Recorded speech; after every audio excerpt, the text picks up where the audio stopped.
میں نے قرآن کریم کی ایک آیت آپ حضرات کے سامنے پڑھی، قل هو اللہ احد اللہ الصمد لم یلد ولم یولد ولم یکن له کفوا احد۔ قرآن کریم میں اللہ تبارک و تعالی نے ارشاد یہ فرمایا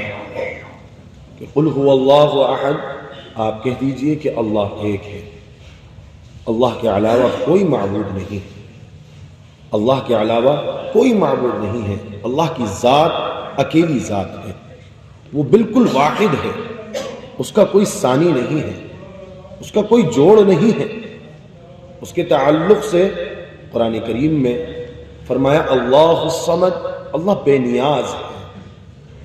اللہ بالکل بے نیاز ہے، وہ ہر چیز سے پاک اور صاف ہے۔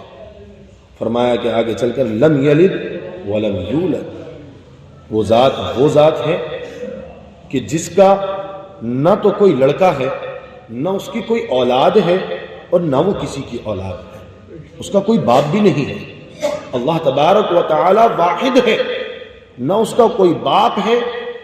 نہ اس کی کوئی اولاد ہے، وہ نہ کسی کی اولاد ہے۔ اللہ کی ذات اکیلی ذات ہے، اس کے علاوہ کوئی دوسری ذات نہیں ہے، اس کی کوئی بیوی نہیں ہے، اس کا کوئی بھائی نہیں ہے، اس کا کوئی رشتہ دار نہیں ہے، وہ اکیلی ذات ہے۔ اللہ کی ذات جو ہے وہ اکیلی ذات ہے۔ زمین و آسمان میں یہ جو کچھ بھی ہم دیکھ رہے ہیں، جتنی بھی مخلوقات ہمیں سب کی سب نظر آتی ہیں،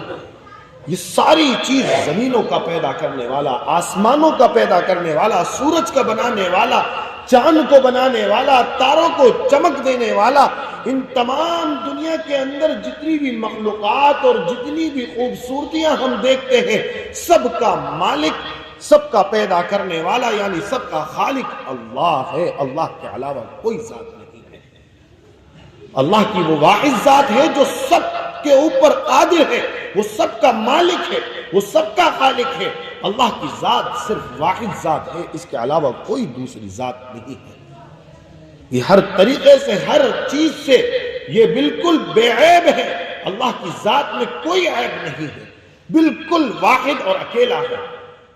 فرمایا لم یلد ولم یولد ولم یکن له کفوا احد، اس کا جوڑ ہی نہیں ہے، اس کا جوڑ ہی نہیں ہے، نہ تو پہلے تھا، نہ اب ہے، نہ آنے والی قیامت تک نہیں، بلکہ قیامت کے بعد بھی، اس کے بعد بھی کوئی اس کا جوڑ پیدا نہیں ہو سکتا، نہ اس کا جوڑ ہے، اس کا جوڑ ہی نہیں ہے۔ پیدا تو بہت دور کی بات ہے، یہ لفظ تو کہاں سے آنا، اس کا کوئی جوڑ ہی نہیں ہے۔ لیکن اگر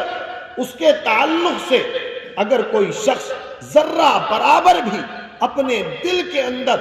ذرہ برابر بھی اگر کوئی گمان اس بات کا لا لیتا ہے، اس کے دل میں یہ خیال آ جاتا ہے کہ اللہ کی ذات کے علاوہ کوئی ذات ہے، یا اس کا پیدا کرنے والا کوئی اور ہے، آسمان کا بنانے والا کوئی اور ہے، سورج کا بنانے والا کوئی اور ہے، زمین کو اس طریقے سے بچھانے والا کوئی اور ہے، یہ تاروں کو چمک دینے والا کوئی اور ہے، چاند کے اندر اس طریقے سے روشنی ڈالنے والا کوئی اور ہے، ذرہ برابر بھی کسی بھی معاملات کے اندر اگر اس کے ذرا سا بھی خیال ہو گیا تو وہ شخص اپنے ایمان کو سلب کر بیٹھے گا، اس کا ایمان باقی نہیں رہے گا، وہ اس ایمان کی دولت کو ختم کر بیٹھے گا۔ یہ اللہ کی ذات ہے، اور اسی اللہ کی ذات کے اوپر ہمارے